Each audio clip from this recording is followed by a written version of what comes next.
You know what you need to do. You know exactly what you need to do. You've spent weeks researching it, months maybe. You've got the plan, the strategy. It's all there, perfect, ready, and you're not doing it. And you think you're being smart, careful, strategic. No, you're a coward. And your intelligence, that thing you're so proud of, it's not helping you. It's the cage. You built it yourself, bar by bar, thought by thought. If you're uncomfortable right now, good. This is about you. And I know because it was about me. Here's what's happening. Every time you get close to doing something real, your brain goes into analysis mode. And it sounds so reasonable. Let me just think about this. Let me check one more thing. Let me make sure I have all the information. You call this rationality, but it's not. It's fear wearing a suit. Fear with a diploma. Fear speaking in your voice, using your words, pretending to be wisdom. Analysis paralysis. Your prefrontal cortex hijacked the fear center. But it didn't kill the fear. It just learned to speak its language. Here's where it started. You were a kid. You tried something. You failed, and someone made you feel like shit. Maybe they yelled. Maybe they just went quiet, withdrew. Your nervous system recorded that. Action equals pain. So your brain came up with a solution. Don't act. Just think. If you never move, you can never fail. Brilliant, right? Except now you're 30, 40, and you're still not moving. The brutal truth? You're too smart for your own good. The brave person doesn't see all the risks. They see the goal and move. Their ignorance is freedom. But you see everything, every crack, every risk, every failure probability. Your brain shows you the whole movie of how it ends badly. Your intelligence became a GPS that shows you every accident that's ever happened on that road, every pothole, every breakdown. And you sit there, engine running, going nowhere. Learned helplessness. Dogs that get shocked repeatedly, even when the door opens, they don't run. They learned that action doesn't help. That's you, and the culture makes it worse. Productivity content, optimization, smart strategies. You consume it all. You think you're preparing, but you're just collecting armor you'll never wear. Maybe it's not courage. Maybe you just need discipline, right? Wrong.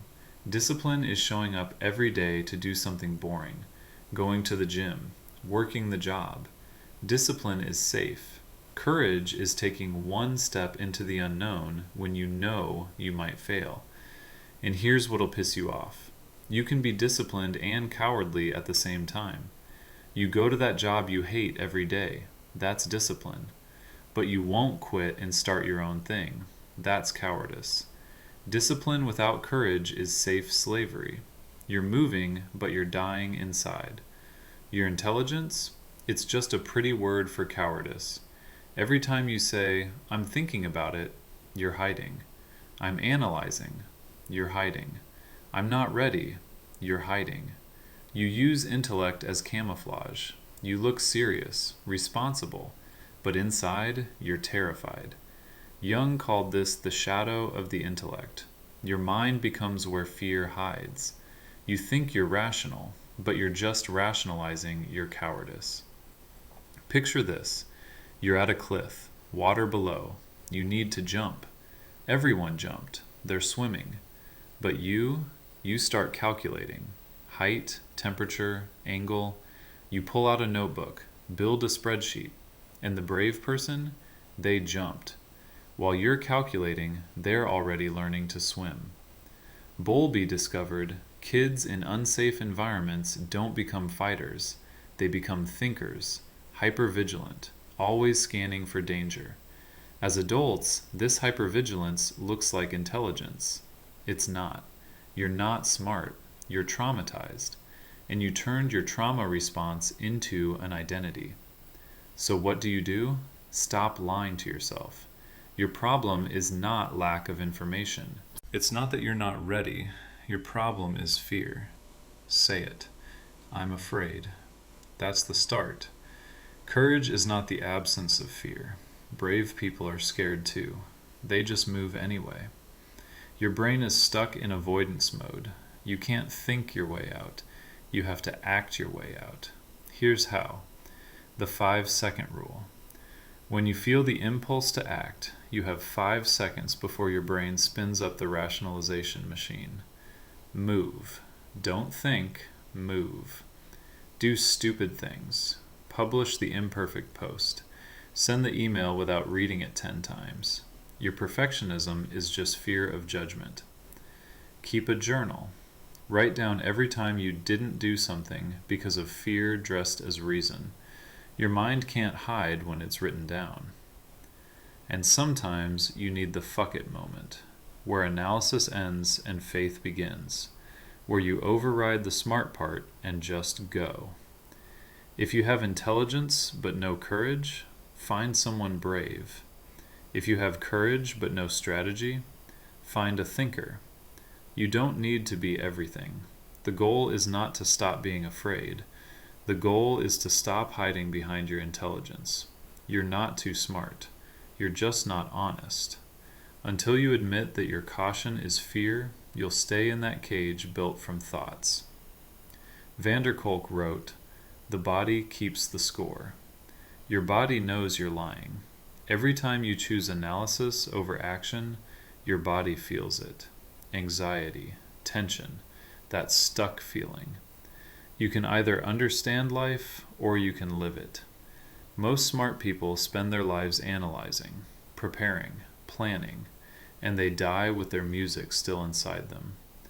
Don't be most smart people. Choose wrong action over perfect inaction every single time. Because when you're wrong, you're moving, learning, alive. But when you're stuck in analysis, you're already dead. You just haven't admitted it yet. And here's what no one tells you about that moment when you finally move. It won't feel good at first. You won't feel brave. You won't feel ready. You won't feel like you made the right choice. You'll feel terrified, exposed, like you just jumped off that cliff and now you're falling and there's no way back. Good. That's what actual courage feels like.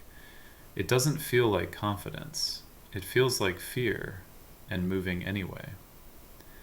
Your smart friends will tell you you're being reckless, impulsive, that you should have thought it through more.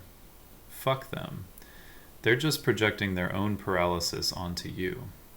They're the ones still standing at the cliff, still calculating, still convincing themselves that their inaction is wisdom. And you? You're in the water. You're learning to swim. Will you make mistakes? Yes. Will some of your fears come true? Probably. Will it be messy and imperfect and nothing like you planned? Absolutely. But you'll be alive. Actually alive. Not the Walking Dead version of alive, where you're just going through motions, collecting information, preparing for a life you never start living. The body keeps the score. Your body knows, and it's tired of waiting for your brain to give permission. So choose, right now, wrong action over perfect inaction, messy movement over pristine stillness, terrified doing over comfortable thinking, every single time. Because at the end of your life, no one's going to ask how well you analyze things, how perfectly you planned, how smart you were about risks. They're going to ask, did you do it? Did you try? Did you live? And if the answer is no, if the answer is, I was too smart to take the risk, then what the fuck was the point of all that intelligence?